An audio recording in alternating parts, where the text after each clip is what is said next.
Hi, my name is Jeremiah Gibbs, and welcome to Find Your Place. I interview dynamic professionals to learn how God is using them to further the kingdom and how their story can help you to find your place in God's mission as well.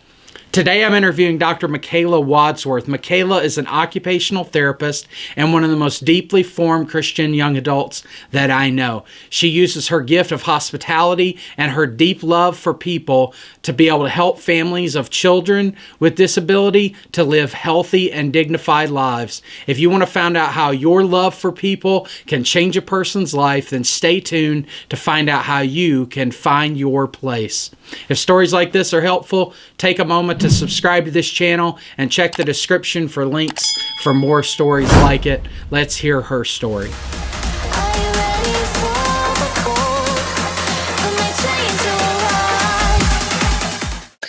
Well, I am here with a good friend of mine, a former student who is off in the work world, making us all very proud now.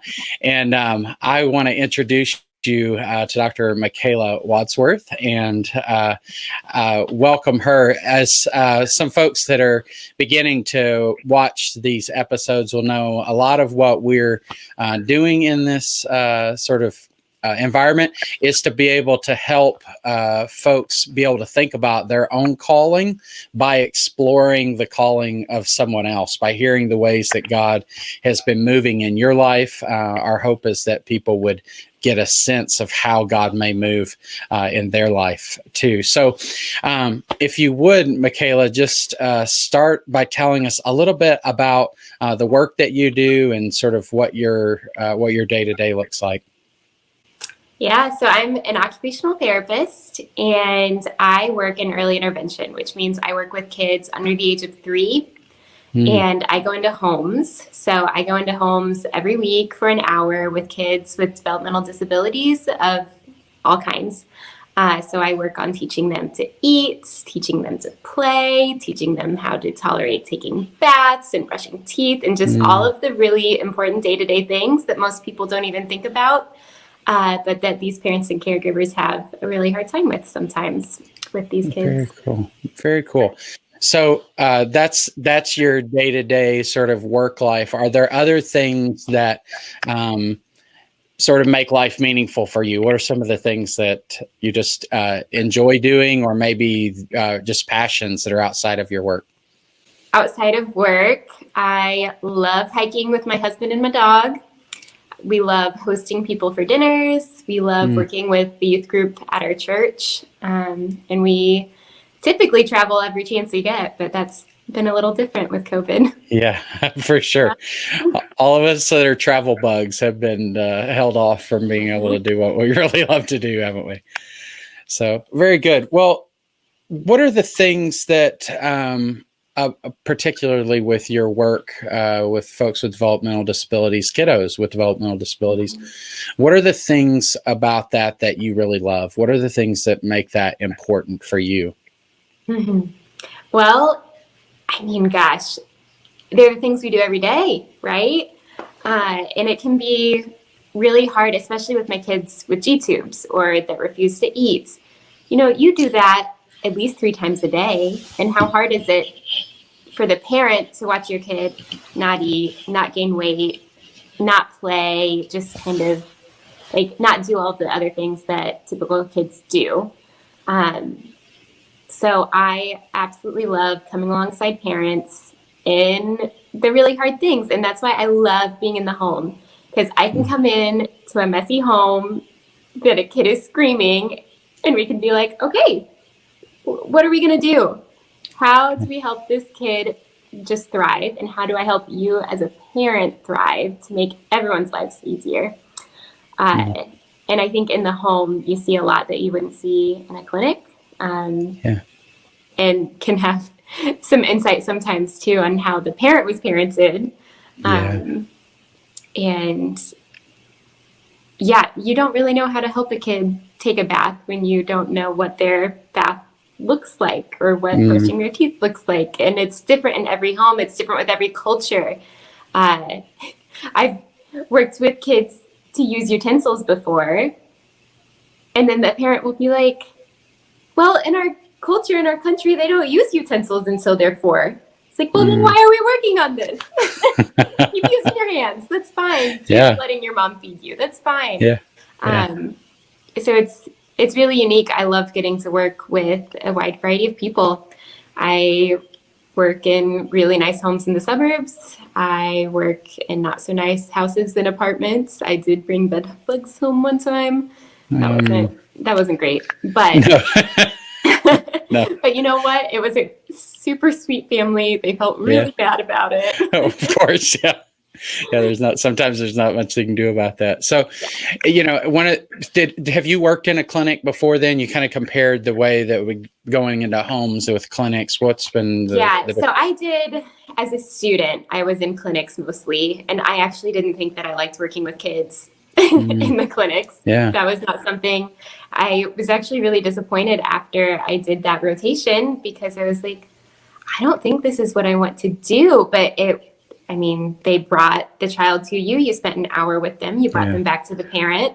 And I realized that my niche is really working with the parents and working with the families, because that's where I see the most progress. Yeah. There's a couple things that I hear in that, Michaela. One is that the importance, particularly of people who are discerning, when something doesn't feel right, it's really important to ask about why it doesn't feel right. Mm-hmm. So for you, it wasn't that occupational therapy wasn't right. It was that something about that particular environment was not feeding the thing that made that important to you. So it would have been easy in that moment, especially as a student, to go, this isn't for me. Right? Like, why am I doing this? Money? And effort and all of that. Yeah. So that's a really important insight. Like, sometimes when you don't like something, you've got to figure out, why is it that I do? Same is true, of course, when something is really interesting and you love it, you've got to say, what is it about this thing that works? So for you, it was about the families. It sounds like the interaction with them. What about that is meaningful?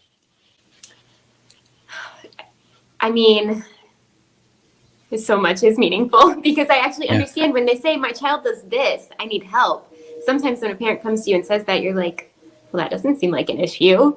Or, well, I gave you all these things to work on. Why isn't this working? And then my job is, like, just today, there was a child who absolutely refuses to brush his teeth. So I came in, I said, show me what you do. What does this look like right now? And then I could give my input of, well, let's try this, or let's try this, let's try this. And I think that's another thing that I love, is there's no one right answer for a lot of things.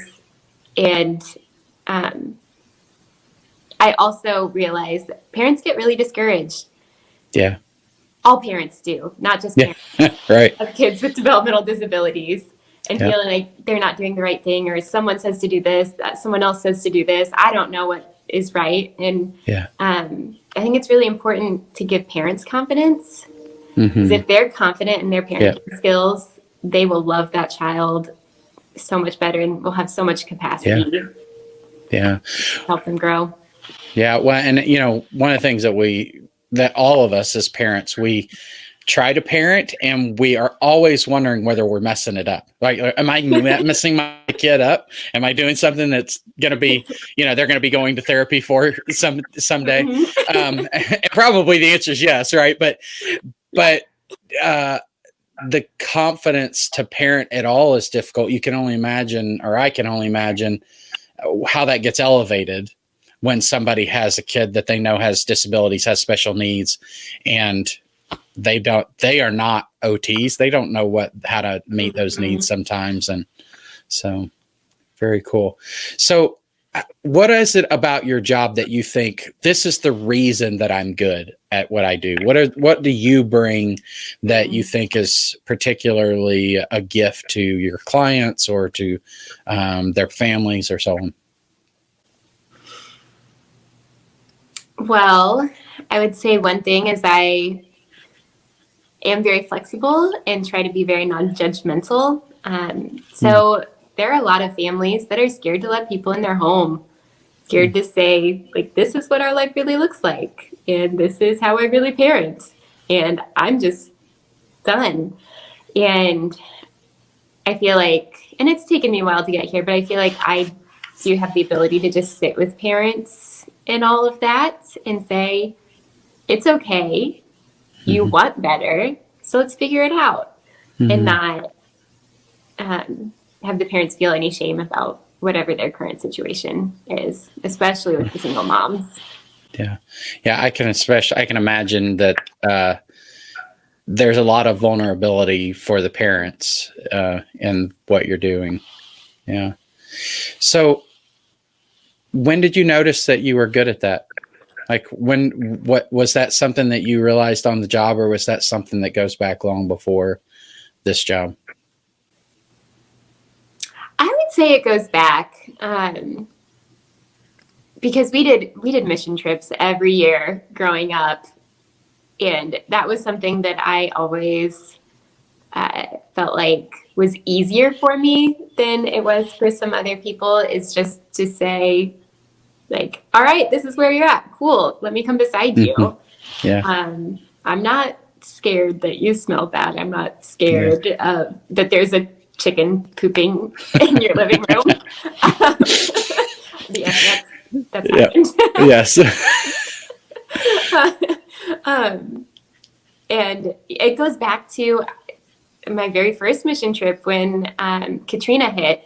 We did a lot of cleanup, and there were a lot of disgusting things, and there were a lot of people that were kind of ashamed with what they were living in. But they're image bearers. So it's our job as Christ followers to respect the image of God in all people. Yeah. Yeah.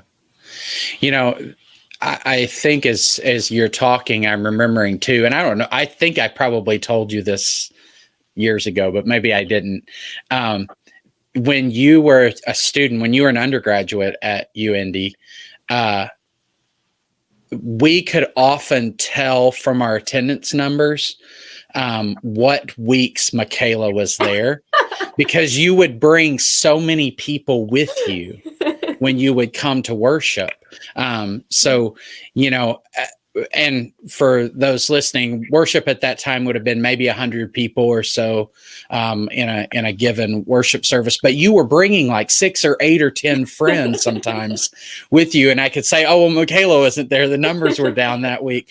But I think that, you know, the fact that you were so able to extend a welcome to people, they felt comfortable engaging with you about things. You know, so many students did feel judged about their faith, or felt judged. You know, there were so many reasons that they might not want to come and be a part of a room full of people like that. But you've got such a hospitable presence that I think is a great gift to whoever you're serving, whether that's youth group or whether that's, you know, the church that we were part of here on campus, or these clients. That's a pretty awesome gift that you have.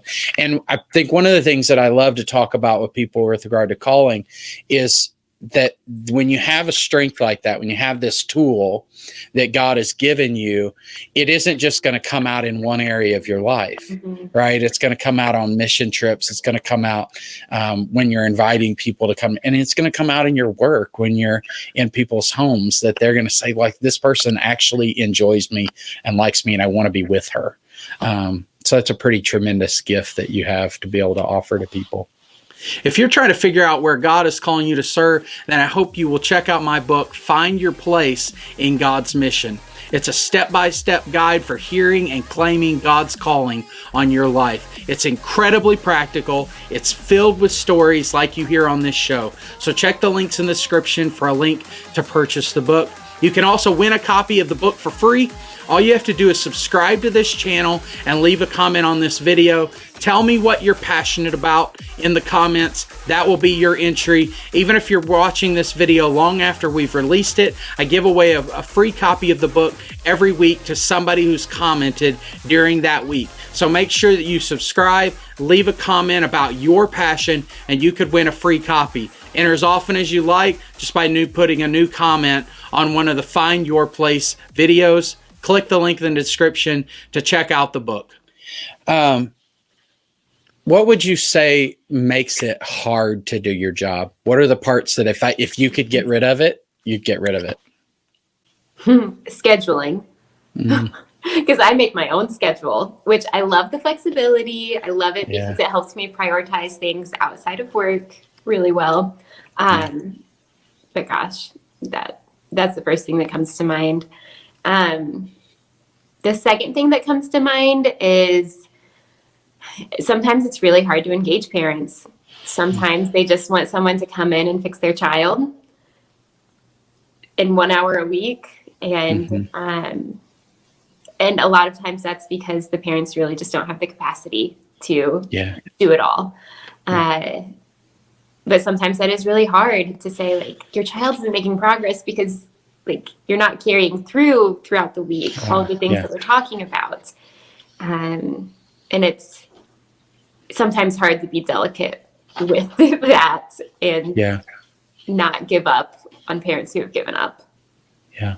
That you're not a mechanic, right? Yeah. You're not like a car. You're not going in and changing a carburetor on a car. There's no carburetors on cars anymore, but you're not changing a part on a car. You're trying to help kids learn how to cope, or you're right. So there's no magic button with this. There's no easy button. Yeah. How do you deal with that then? I mean, if you when that becomes hard, when folks are not following through and have expectations of you, how do you sort of manage the challenging parts of that? Well, one is just being sensitive to what's going on in the family situation. Sometimes I realize when that's happening that we just have to have a sit down and say, how are you? What's going on in your life right now? What's hard? How can I come alongside you? And I notice that once parents feel heard, that they're more willing to participate and more willing to tell me, actually, what you're asking of me feels like a lot right now. I know that you said I just have to sit with my child for one meal a day, but one meal a day is really hard. And so then I have to adjust my expectations and say, okay, how can I make this easier for you? How can I adjust my expectations for you? And you can adjust your expectations for yourself, because you have all of these expectations that you're not meeting because you are trying to work so hard for so many different things. So how can we lower to attainable goals and keep building from there? And if they're meeting the little goals, they're more confident to keep going. Yeah. So if you think back to sort of, I assume that a significant part of your preparation is you had clinicals and you had study, you had classes and so on that were helping you think about and how to learn how to do this job well. But can you look back and say, these life experiences that I had were really important to why I'm able to do what I do well? Do you remember things? Are there parts that you learned, things that you learned that had nothing to do with school? Yeah. Honestly, I think some of those experiences were more helpful than school because they gave me empathy. So I really first decided I wanted to do this because I nannied for a girl with Down syndrome. And I was there when her first steps therapists were there and got to see the change that they made in her life and her family's life. But I know what it's like to be with a toddler with disabilities for an extended period of time. And it's different than being with them for 1 hour. And then I also was a camp counselor at a camp for both kids and adults with special needs. We had the whole variety. We had day camps, we had overnight camps. And when you are showering, a 40-year-old woman with cerebral palsy, and I'm small. She was a lot bigger than me. And it took a lot of humility to realize, oh, this has been your whole life. This has been your parents' whole life. Your parents don't get around well anymore. How have your parents been able to still live their life to the fullest and take delight in you? Yeah. Yeah. So, did you know, sounds like the first experience was when you were watching, or you were babysitter for, is that what you said, for this other child? Did you know then that that's what you wanted to do, that you wanted to serve persons with disabilities, or when did that sort of come about? Yeah, it started coming about then. And it's kind of funny. So my mom's a speech therapist and Okay. does works with a similar population. And she kept telling me, I think you're going to be an OT. I was like, no, that's too similar to what you do. And this is terrible that I said this, but I was thinking, like, I'm too smart for that. I need something more intellectually challenging. Yeah. Like, I need to do something that really challenges my brain more.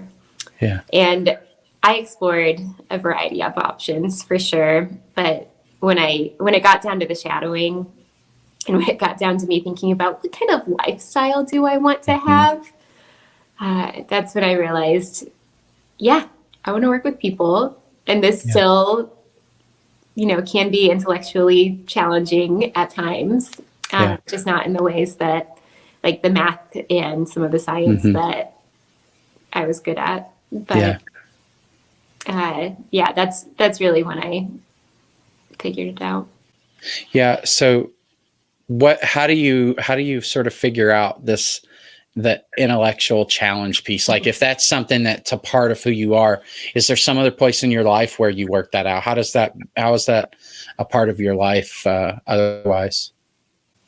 Well, I do a lot of reading otherwise, but I've really figured it's all in the continuing education, because OT is very general.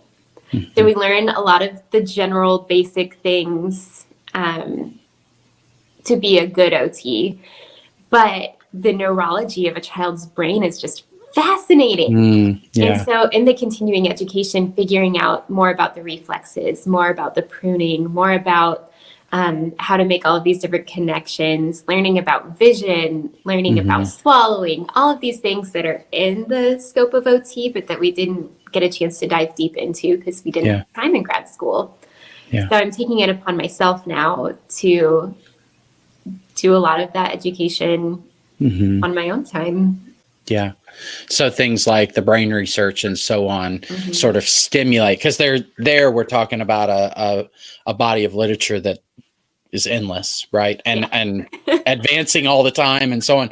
So for that piece of it is what helps then you say, okay, this intellectual piece of me, this dynamic of who I am gets to play out in this aspect of my work, which every OT probably does some of that, right? But not every OT is going to be spending their weekends reading this literature or something, right? So that dynamic of you then empowers you to do a level of work that maybe other folks who are in your position wouldn't. And I can only imagine that one's particularly cumulative, right? So by the time you reach 45 or 50, how will your practice be different because of that dynamic of who you are, Yeah. Yeah. It's very cool. So, why is the work that you do important? Why should other people want to do what you do? Well, it's important because I'm working with kids who get written off a lot of times and are not always considered meaningful members of society. But they are meaningful parts of their family, and they end up becoming good friends. And a lot of them do end up being parts, contributing to society. Yeah. And especially with some of my kids that are behavioral, because I do work with a lot of behavior things. Sometimes I go and see them and hear them talking about family members in jail and family members who are addicted to drugs and have made all of these choices. And when I'm working with this kid under the age of 3, I want to do as much as I can to set them up for success in the long run, and to do as much as I can to set their parents up for success of, okay, so they have difficulty with regulation. Yeah, that can translate into some scary things when they're older. Let's figure out how to take care of that now. Yeah. so that it's easy for all of you later, and so that these kids really have the hope of the best life that they can live. Yeah. When you say that, this dynamic of hope for the best life that you can live, how much of what is most important about what you're doing is actually in the job description? And how much of this is stuff that, like, you get there and you find out about these issues, for example, safety issues and things like that. So how much of what you do would you say, this is actually what I'm here to do? And how much of what is important about this is actually not in your job description whatsoever? A lot of it's not in the job description, because my job description is, helping kids use a spoon, helping kids stack blocks and color, do the pre-writing skills, which can seem really simple on paper. So yeah, a lot of it is not in the job description. And as well as, filling out paperwork to get on Medicaid waivers, to figure out how to afford all of this equipment that you need. I didn't know I was going to get into a lot of it, but I think a lot of the things outside of the job description are exactly what makes it meaningful. Yeah. I don't know. I have often lectured in the OT professionals class or whatever. I forget what that class is.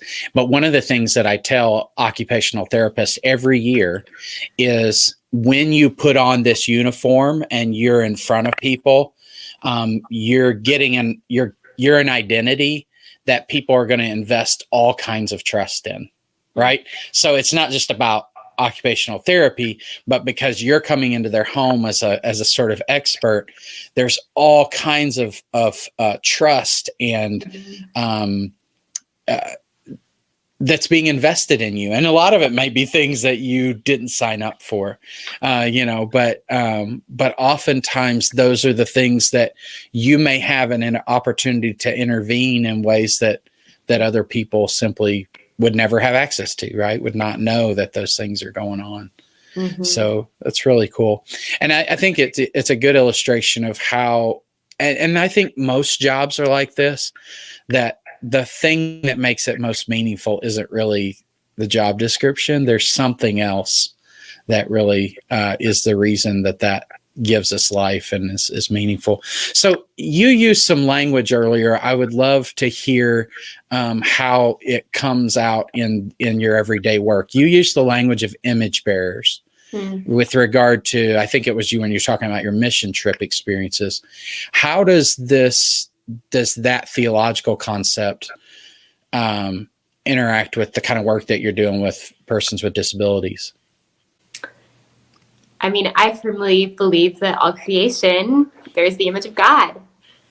And I think that's what helps me take joy in my work, because when a child can be really frustrating, as toddlers can be, I look at them and hear their giggle, see what they delight in, see their desire for love, and you see how, the rest of the world can delight in them. It can be just the simple things and the simple, just the little successes. So I love it when parents realize, like, oh my gosh, they did this. They used a spoon. This is so exciting.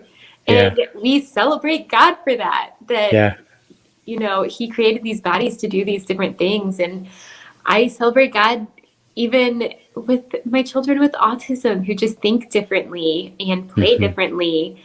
But when I can see them playing and enjoying life, that's so rewarding to me. Yeah. I think one of the things that would be meaningful about your work, to me, as I think about it, is the fact that you can sometimes easily see progress. I'm sure there are other times when the progress is very slow, but when, something like learning how to use a spoon, I'm sure is devastating for a parent. And when that finally comes to pass, it's this tangible thing that really could change, for example, the way that they're eating or whatever. I would think that would be incredibly meaningful. So sometimes I think it's really cool to think in terms of sort of like one-liners to summary. If you could say, like, what is the thing that you do as an occupational therapist? Is there a way you could sum it up in, a sentence or a couple sentences? This is really what my job is about. I think I'm going to go with the AOTA phrase, probably, if I have to think about it, is I enable children and families to live life to the fullest. So my job is just to give these families the tools that they need to live everyday life and achieve the things that these kids need to do, that they want to do, and that they're expected to do. Very cool. Very cool. Well, Michaela, I will say, just on a kind of personal note, it's folks like you who make me hopeful every day. I have loved being able to see the way that you have.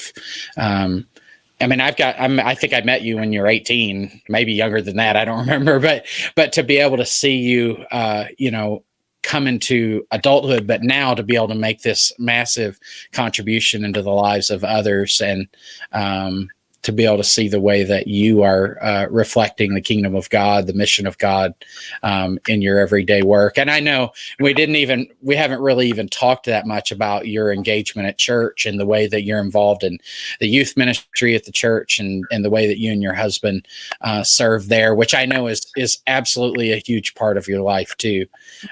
But even just the ways that your work has been a place that you're living out your faith on a day-to-day basis is really encouraging to me, and to be able to see that. So final note, if there are folks out there who, because I think my hope is that folks who are in the discipline of occupational therapy, or maybe those who are discerning and considering it, will be one of the audiences for your video, in particular for your interview. If you were to say kind of parting words to those who are considering this profession, considering this work, what would you want to say to them? It has such a wide variety. You can find your niche.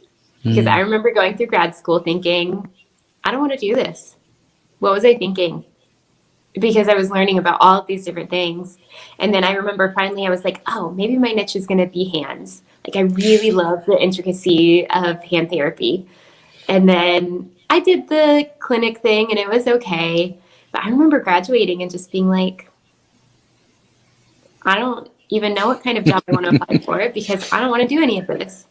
And it took me, praying on my knees on the living room floor, saying, God, I don't know. For him to put this little seedling of like, why did you get in this for the first place? And thinking about that little girl, it's like, okay, well, maybe this is what I'm supposed to do. And it's amazing to look back now and say, God was faithful in all of that. But I think one of the things that was appealing to me about occupational therapy is that you do not have to commit to doing the same thing for the rest of your life. Occupational therapy is almost even more of a philosophy than anything else. And you can choose what you're passionate about and go for it. Yeah.